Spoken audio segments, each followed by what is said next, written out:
Me complace muchísimo siempre recibir en estudio a Miguel Mónaco, doctor en Derecho, director del Instituto de Investigaciones Jurídicas de la Universidad Católica Andrés Bello y profesor de Derecho Administrativo. Y no solamente me complace porque es un gran docente, porque es consecuente en esas luchas que nos interesan a todos los venezolanos, sino porque vive permanentemente en una búsqueda como nos lo impone este momento histórico. Y aquí tengo en mis manos un testimonio de esa búsqueda. Quiero que hablemos de esto un poquito más adelante en los dos bloques que tenemos para conversar. Miguel, este libro se titula Una propuesta de justicia transicional para Venezuela. ¡Qué temazo! Miguel Mónaco y Eduardo Trujillo Ariza, coordinadores, con una portada muy sugestiva, ¿verdad? Una perspectiva que se pierde en perspectiva, en el horizonte. Miguel, hemos tocado muchas veces el tema de las condiciones que se necesitan para ir verdaderamente a otro intento de diálogo, de negociación y de acuerdo. Ha vuelto a sonar México, Noruega, Naciones Unidas, la Unión Europea, Estados Unidos insisten que por allí es el asunto. Y vemos que evidentemente se está conversando y se han obtenido logros. Uno se da cuenta cuando aparece el logro, ¿no? En la mayoría de los casos. ¿Crees que se está construyendo ese camino para retomar México? ¿Qué importancia tiene que se converse, como digo yo, en México o donde sea, en función de lo que le viene a Venezuela? Buenos días, Eduardo. Siempre es un gusto estar acá contigo y con tu distinguida audiencia, de entre la que además me encuentro yo, porque siempre sigo el programa. Bien, Eduardo, siempre hemos dicho cuando hemos estado acá contigo que las negociaciones nunca terminan y no van a terminar, y que son negociaciones que van a ir hacia adelante, se van a suspender, van a progresar y que hay que verlo como un largo camino, no es un objetivo inmediato. Esas negociaciones siguen porque hay un incentivo de ambas partes para que esas negociaciones se den. Por parte del gobierno, el tema de las sanciones es un tema nodal para el país. Es un tema incluso en el cual hay incentivos de la propia oposición a que esas sanciones sean revisadas de forma general por un efecto fundamental. Las sanciones también impactan sobre la sociedad civil y llega un momento en que las sanciones revierten contra quien la impone o la promueve, porque la misma sociedad civil somos los que estamos resintiendo esas sanciones. Entonces hay un incentivo común por lo que respecta a las sanciones para hacerlo y obviamente por lo que respecta a la oposición venezolana, el incentivo fundamental está en tratar de reconstruir lo que son la fibra política, la estructura política del país. Lo que yo creo que es el reto ahora es que los objetivos han ido cambiando. Yo creo que del lado de la oposición venezolana hay una mayor conciencia que unos objetivos ambiciosos que yo creo que no se apegaban a la realidad no eran conseguibles. Porque hay una pregunta fundamental: ¿qué se está negociando o qué se debe negociar? Porque si yo voy a negociar con el otro, pedirle que me entregue lo que tiene sin que el otro tenga no solo ningún incentivo para hacerlo, sino que adicionalmente lo negocio en términos que implica su destrucción, la negociación no tiene sentido. Pero yo cuando hago una negociación realista en la cual entiendo que tiene que haber un elemento inclusivo, que es lo que yo llamo siempre el día después. Si en Venezuela hubiera un cambio de gobierno, imaginémoslo, tan solo, quien cambia de gobierno necesita saber cuál es su garantía o su destino si eso sucediera. Si no lo tiene claro, sencillamente no tiene sentido negociar. Se va a aferrar a donde está. Totalmente. Entonces, se pone a la defensiva. Totalmente. No volverán. Tal cual, tal cual. Entonces, para que ese discurso cambie, tiene que haber una negociación realista. Yo no te puedo pedir, primero, que me entregues lo que tienes a cambio de nada. Y segundo, si me vas a entregar algo es porque tienes un incentivo, porque sientes que tu posición puede mejorar en esa negociación, o al menos vas a tener unas garantías que si no es mejor, es algo que te coloca en un campo aceptable. Entonces, ¿qué es lo que se debe estar trabajando en este momento? ¿Cuáles son los objetivos de negociación? ¿Es posible que en alguna mente de los actores que intentan aparentemente impulsar la negociación exista la idea de que una parte del país puede aplastar o desaparecer a la otra? Yo creo que no, ¿verdad? Yo creo que eso ya pasó. O sea, sencillamente sería absolutamente irreal. En primer lugar, yo percibo que por parte del gobierno, su único incentivo en este momento son el tema de las sanciones. ¿Por qué? Porque la oposición tiene un trabajo previo que hacer. Para empezar, no sé si podríamos llamar unificarse, pero lo que sí es cierto que debería suceder en este caso, que la oposición tiene que comenzar a trabajar en función de alinearse con los intereses del país. Yo creo que hoy el país siente, y ayer un invitado tuyo decía, creo que con mucho acierto, algo que es bien importante. Mientras el país está concentrado en sus problemas del día a día, en cómo desarrollarse, a veces el discurso de quienes pues, lideran la oposición con mucho sacrificio también y con muchísimos retos, porque hay que decirlo, pues también a veces se desapegan de lo que ha sido o lo que ha sido la marcha, los que son los intereses del país. Entonces, mientras tienes una crisis económica, mientras tienes problemas con diésel, pues ¿qué es lo que necesita el país? Que haya una vocería, que alguien que proponga esas ideas, y eso va a reconducir la discusión a otro aspecto. Es decir, yo siento que lo que tiene que negociarse en este momento es cómo reinstitucionalizas el país. Y la posibilidad de cambio o alternatividad democrática va a ser una consecuencia de la institucionalización del país. Pero lo que no va a suceder es que haya cambio político para luego institucionalizar, porque eso implica un salto al vacío para quien hoy tiene el poder. Fíjate que reinstitucionalizar el país pasa porque volvamos a encontrarle sentido al semáforo. Estoy de acuerdo contigo 100%. Porque un policía deje de dar risa o miedo. Yo soy un defensor de la investidura del uniforme de cualquier funcionario. Me aterra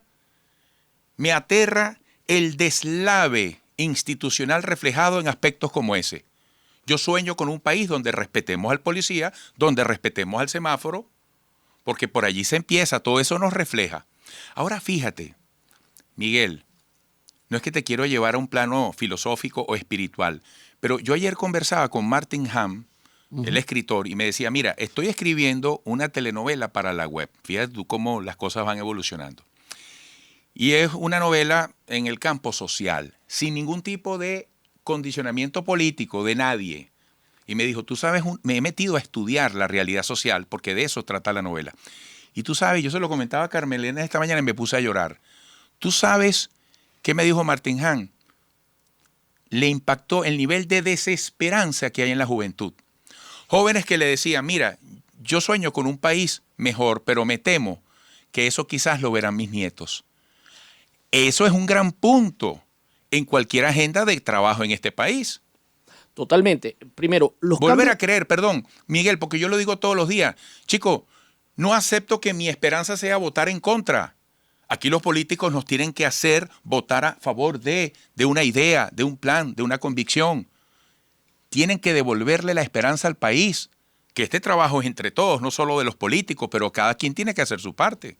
Mira, es tan fundamental lo que tú dices, y de hecho hay varios trabajos del Centro de Estudios Políticos de la Católica, donde te dicen que los cambios o el progreso no sucede en un país en el momento que pierdes la esperanza. O sea, sencillamente la esperanza es la posibilidad de proyectarte en el tiempo y considerar que algunas metas o la posibilidad de mejorar está allí. Cuando eso se pierde, no tiene sentido, deja de tener sentido. Y yo quiero retomar algo que tú decías un poco antes sobre el semáforo, y es que Nueva York en los años 80 tenía problemas de seguridad, de deterioro en sus calles institucionales, y se siguió la teoría de las ventanas rotas, que era que tú no podías lograr que hubiera un cambio general mientras tú no hicieras esas pequeñas cosas, porque cuando te acostumbras a que esas cosas pequeñas no las obedeces, no obedeces lo grande. Bravo. Entonces, la reinstitucionalización del país pasa primero por una reinstitucionalización de la sociedad civil, que es algo muy valioso en la sociedad venezolana. Entonces, los partidos políticos, ¿qué deberían estar trabajando? Que es fundamental. En el tejido de la sociedad civil, en que los gremios, en que nuevamente los sindicatos se organicen como sociedad civil. Cuando tú logras ese cambio institucional es que va a venir un cambio en Venezuela. Yo personalmente no creo que vayan a haber elecciones competitivas en Venezuela hasta que no hayan unas garantías el día después, hasta que nos proyectemos y nos veamos institucionalmente, inclusivamente ambas partes, y hasta que no haya una fibra institucional. Ese cambio no se va a dar. Para nosotros, en el Instituto de Investigaciones Jurídicas, en el área que me corresponde trabajar, creemos que tienes que reinstitucionalizar primero el país lentamente. Esto es un trabajo muy lento y es cuando van a venir los cambios políticos, no al revés. Qué bueno. Bueno, señores, están escuchando a Miguel Mónaco. Esto se lo digo a quienes están sintonizando la radio. Es doctor en Derecho, director del Instituto de Investigaciones Jurídicas de la Universidad Católica Andrés Bello y profesor de Derecho Administrativo. Al regreso vamos a hablar del contenido de este libro que has coordinado junto a Eduardo Trujillo Ariza de Ediciones de la Universidad Católica Andrés Bello. una propuesta de justicia transicional para Venezuela. ¿Por qué es importante y de qué se trata? Sigan allí. Bueno, hay tanto por investigarse en Venezuela, hay tanta sed por justicia, por lo vivido. En este libro se tocan temas como derechos humanos, como la necesidad de una comisión de la verdad. Se habla de la justicia transicional en Venezuela. ¿Cómo debemos abordar el contenido de este libro? ¿Cuál es su mensaje? Bien, Eduardo, cuando nos planteamos este libro, lo hicimos tratando de entender lo que está sucediendo en el país y que eso que hablábamos en el bloque anterior, que es trabajar con realismo en una transición hacia la reinstitucionalización del país que permita que todo el país, y no quiero hablar de ambas partes, sino que todos los venezolanos quepamos y entendamos cuáles son las garantías que pueden permitir un cambio, no significa que aquellas personas que hayan sido objeto de una violación de derechos humanos, su reclamo sea puesto de lado. Sin embargo, en la justicia transicional, cuando se trabajan las transiciones, se entienden que hay negociaciones políticas que permiten ese cambio que tenía que ver con lo que hablábamos antes. Y la perspectiva de la justicia punitiva, es decir, la justicia en el cual yo persigo a alguien y lo castigo por lo que hizo, no necesariamente funciona en las transiciones en todos los casos. Tanto en Chile como en este momento en Colombia, por ejemplo, España, Italia, Perú, son ejemplos que se han trabajado esquemas de justicia transicional donde se busca, en el marco de acuerdos políticos, respetar e indemnizar a las víctimas y hacer justicia respecto a las violaciones de derechos humanos que hayan tenido. En ese contexto, el papel de las comisiones de la verdad es fundamental. Las comisiones de la verdad no son tribunales, son órganos que persiguen construir un relato sobre qué sucedió, escuchar a las víctimas, trabajar en la indemnización y reparación del daño que se les produjo a las víctimas durante las crisis políticas como las que estamos viviendo y hemos vivido recientemente en Venezuela, pero además hacer propuestas de reconciliación y de no repetición. O sea, ¿qué pasó? Y aquí hay un proceso que los venezolanos tenemos que entender cómo llegamos aquí. Porque cuando todo esto comienza a finales de los años 90, esto venía de un relato mucho más largo, Eduardo, donde nos dimos cuenta que habían heridas que no estaban curadas y vinieron acá. Y si no trabajamos con conciencia en esto, por mucho que trabajemos en una reinstitucionalización, estas cosas se pueden repetir. Entonces, el rol de una comisión de la verdad trabaja en reconstruir de forma imparcial y constructiva, entender qué pasó, llamar a la víctima y que esa verdad de la víctima se sepa. La víctima que se le violaron sus derechos humanos necesita que eso se sepa, sentir que hay un reclamo que ha sido escuchado, que sea indemnizada y reparada en su sufrimiento tanto moral como material, pero adicionalmente que de ahí salga una propuesta de reconciliación. Pero fíjate, ¿quién indemniza y quién repara cuando esa persona que se siente afectada en sus derechos humanos, que necesita ser escuchada y comprendida, siente que finalmente se le entendió? Porque tú sabes que con los derechos humanos puede pasar un poco en la sensación colectiva, como lo que pasa con las discusiones limítrofes, ¿no? Que pareciera que el tiempo avanza, cada generación dice, oye, esto no me tocará verlo a mí, ¿cuándo lo van a decidir? Porque mucha gente tiene la idea de que el tema de los derechos humanos es muy lento, quién lo determina, quién lo dictamina. Al final para muchas personas termina en niveles muy abstractos o imprecisos, ¿no? Toda la razón. De hecho, una de las premisas fundamentales de la Comisión de la Verdad es, históricamente, Eduardo, pues la verdad que los tribunales en Venezuela tienen una gran deuda con la sociedad civil. Son juicios que nunca terminan y que probablemente en la medida que son más delicados están más sujetos a la influencia política. Entonces la víctima se queda sin indemnización, sin ser escuchada. Por eso la Comisión de la Verdad tiene un mandato que no debería superar 3 años. Es decir, en 3 años una Comisión de la Verdad, trabajando técnicamente, debería ser un informe en el cual ese relato de verdad está allí, donde haya una propuesta de reconciliación, pero en paralelo siga procesos de indemnización donde el Estado indemnice a la víctima, independientemente de que pueda haber un juicio penal o no. Las comisiones de la verdad no sustituyen a los tribunales. Esto se trata de no poner todos los huevos en una sola cesta. Yo como abogado debo decir con mucha tristeza que un gran reto del país de toda la vida es la justicia. Y como eso no va a cambiar... De toda la vida, ¿no? De toda la vida, que se ha agravado muchísimo, pero es de toda la vida. Y como yo no creo que eso vaya a cambiar en el tiempo, y puede ser que las víctimas nunca vean su relato de justicia, su reclamo de justicia satisfecho, la Comisión de la Verdad cumple esa función. Es una justicia no de tipo punitiva, es una justicia que busca una reconciliación, pero una justicia que al menos va a darle a la víctima una posibilidad de que su verdad se sepa y que sea reparado el daño que se le dio. Luego, si los tribunales penales hacen su papel, que sería lo deseable, pero que todos sabemos las dudas que existen sobre eso, está. Te quiero comentar que ese libro además tiene los proyectos de ley. O sea, no se trata de artículos que hacen planteamientos simplemente abstractos. No, ahí está a disposición del país para la discusión. Son proyectos que pueden ser mejorados.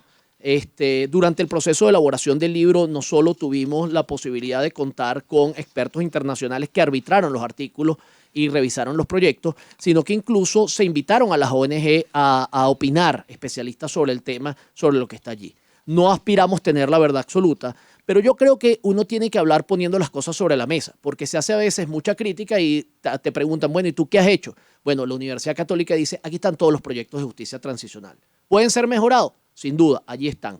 Te comento algo interesante, que algunos de los proyectos que están allí, la propia Asamblea Nacional tiene sus proyectos sobre el mismo tema, porque esto tiene una relación fundamental con el tema de la CPI, de la Corte Penal Internacional.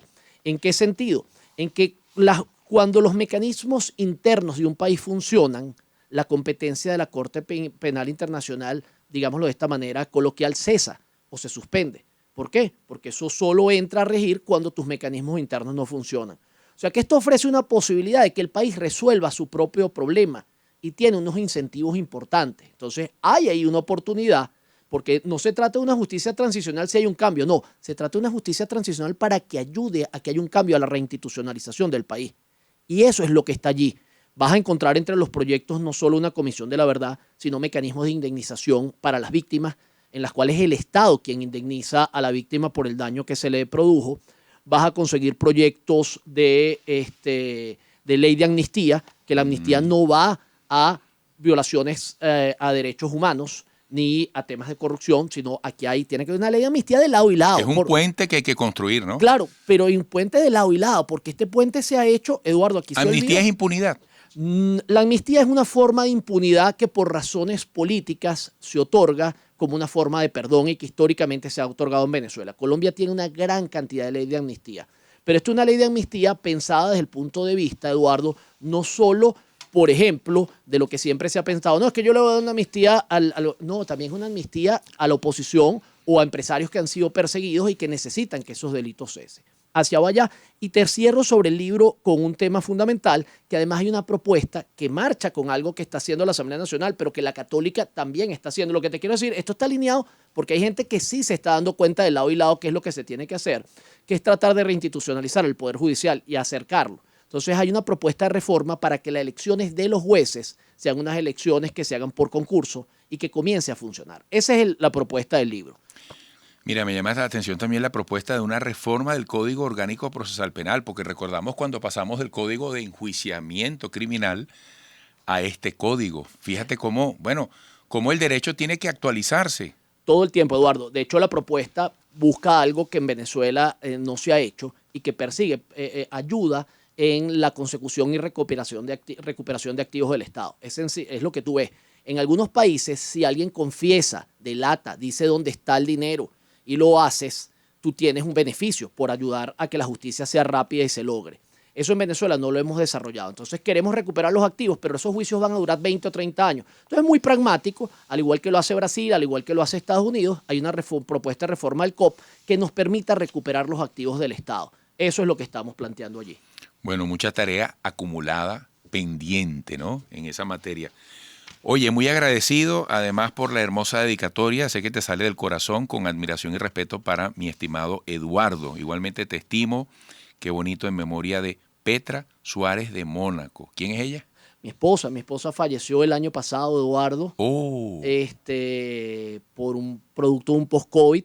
Entonces, Wow. además el libro tiene una especialidad, vamos a decir, para mí un afecto especial, porque es una obra que habla del futuro, que se hace hacia el futuro, pero es en memoria de ella que los autores decidimos ofrecer. Wow, Miguel, te confieso que no estaba al tanto de esto. No, bueno, Eduardo, no. Me impacta en este preciso instante y te abrazo solidariamente. Gracias, Eduardo. Delante de la gente que está en sintonía. Wow.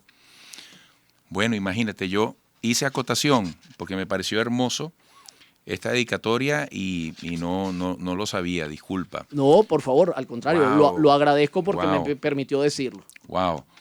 Bueno, Miguel Mónaco, ojalá, y estoy seguro que es así, haya muchos Miguel Mónacos en Venezuela. Necesitamos de gente como tú. Un gran abrazo. Gran abrazo, Eduardo. Miguel Mónaco, amigos, han escuchado a Miguel Mónaco, doctor en Derecho, director del Instituto de Investigaciones Jurídicas de la Universidad Católica Andrés Bello y profesor de Derecho Administrativo. Volveremos con Celso Fantinel, distintos temas sobre la productividad de la tierra venezolana, el tema del diésel, del combustible. Quédense allí.